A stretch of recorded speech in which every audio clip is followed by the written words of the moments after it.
Selamat pagi dan salam sejahtera. Saya, Patricia Sheralyn Anak Peter, akan membentangkan kajian saya yang bertajuk Amalan Kepimpinan Distributif Guru Besar dan Kepuasan Kerja Guru di Sekolah Kurang Murid di Daerah Lubuk Atu.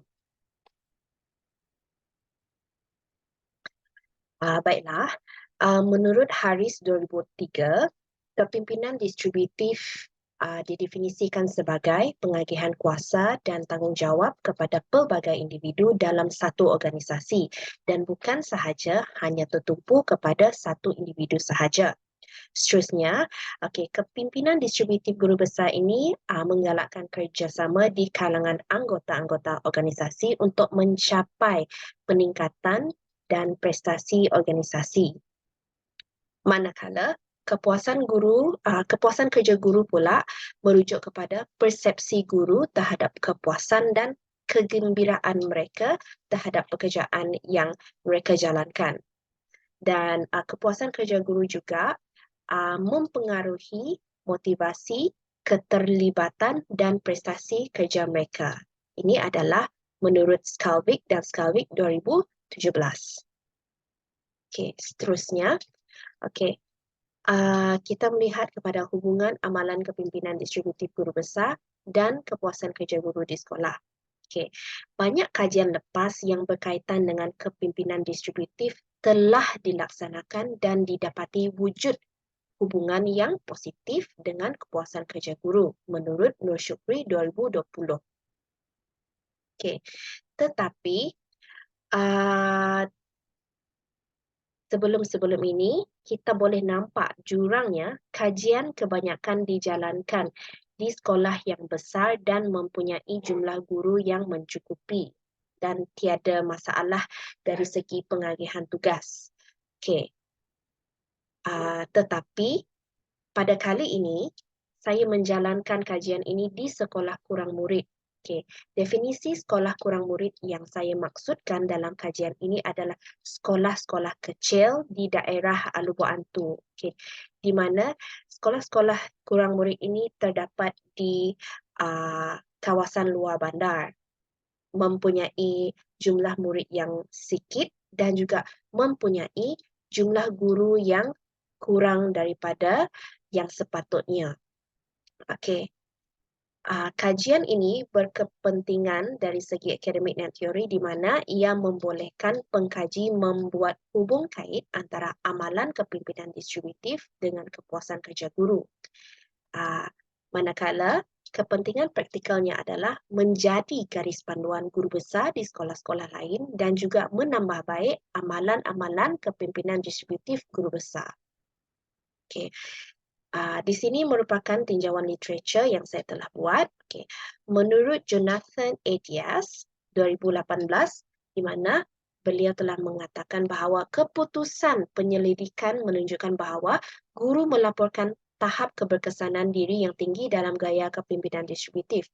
Malah, tingkah laku dan amalan kepimpinan distributif adalah positif, memberi kesan kepada kepuasan kerja guru. Dan kajian beliau telah dilakukan di Texas, Amerika. Tinjauan literature yang kedua pula adalah menurut Nur Syukri 2020, di mana kajian beliau telah dijalankan di Bangi, Malaysia, di mana beliau telah menyatakan bahawa kepuasan kerja di kalangan guru-guru yang mengajar di sekolah-sekolah kebangsaan yang terletak di zon Bangi meningkat. Dan yang ketiga adalah menurut Michael Evan Morris 2016, di mana beliau telah menyatakan bahawa guru baru, guru novis yang terlibat dengan aktiviti kepimpinan melalui model distributif menunjukkan peningkatan kepuasan kerja guru, dan kajian beliau telah dilaksanakan di Amerika Syarikat. Seterusnya adalah penyataan masalah. Penyataan masalah yang saya telah kenal pasti adalah jumlah guru yang tidak mencukupi merupakan isu utama dan ini menyebabkan guru besar tidak dapat membahagikan sumber tenaga dengan baik. Ini adalah menurut Razak 2018. Seterusnya adalah terdapat pentadbir yang mengamalkan kepimpinan tradisional. Tan 2018. Dan yang ketiga, menurut Sarah 2012, beliau telah menyatakan bahawa faktor beban tugas guru, polisi dan pentadbiran merupakan faktor ketidakpuasan hati guru. Okey, jadi persoalan kajian saya adalah apakah amalan kepimpinan distributif guru besar di sekolah kurang murid di daerah Lubuk Hantu? Apakah tahap kepuasan kerja guru-guru di sekolah kurang murid di daerah Lubuk Hantu? Dan yang ketiga adalah adakah terdapat hubungan antara kepimpinan distributif guru besar dengan kepuasan kerja guru di sekolah kurang murid di daerah Lubuk Hantu? Dan objektif kajian saya adalah mengenal pasti amalan kepimpinan distributif yang digunakan oleh guru besar di sekolah-sekolah kecil dan kekurangan guru, mengenal pasti tahap kepuasan kerja guru di sekolah kurang murid di daerah Lubuk Hantu, dan yang ketiga adalah mengenal pasti hubungan antara amalan kepimpinan distributif dengan kepuasan kerja guru di sekolah kurang murid di daerah Lubuk Hantu. Okey, jadi hipotesis kajian saya adalah tidak terdapat perbezaan yang signifikan antara kepimpinan distributif guru besar dengan kepuasan kerja guru di sekolah kurang murid di daerah Lubuk Hantu. Seterusnya, berikut merupakan kerangka konseptual kajian saya di mana gaya kepimpinan distributif yang diamalkan guru besar dan juga kepuasan kerja guru. Gaya kepimpinan yang distributif yang diamalkan oleh guru besar adalah dari segi dimensi penilaian, sokongan dan juga kerjasama pasukan. Dan kepuasan guru pula merangkumi gaji, penghargaan, peraturan kerja dan juga rakan sejawat. Metodologi kajian saya adalah berbentuk tinjauan dan pendekatan yang digunakan adalah kuantitatif.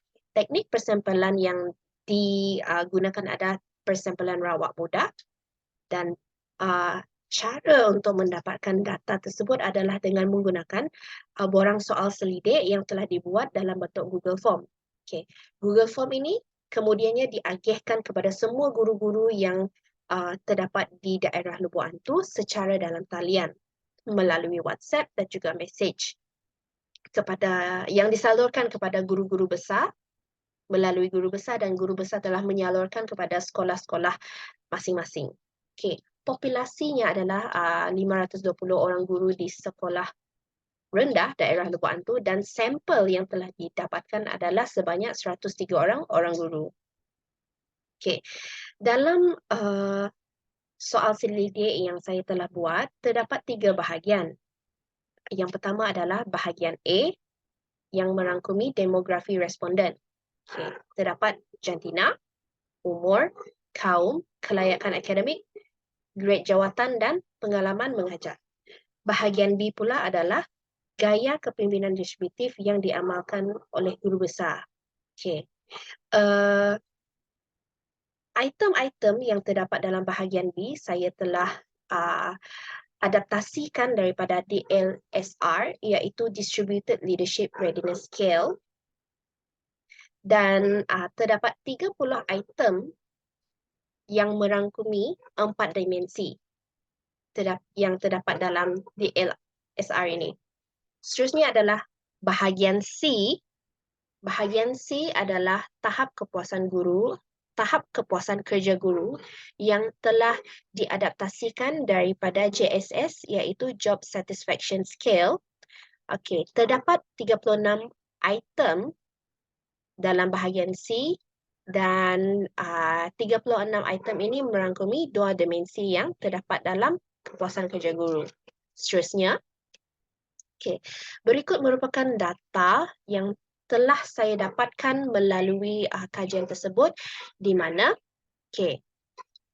visi, misi dan matlamat yang merupakan dimensi yang pertama mendapat min sebanyak 3.95, dan sisihan piawan dia 0.39 dan telah menunjukkan tahap yang tinggi.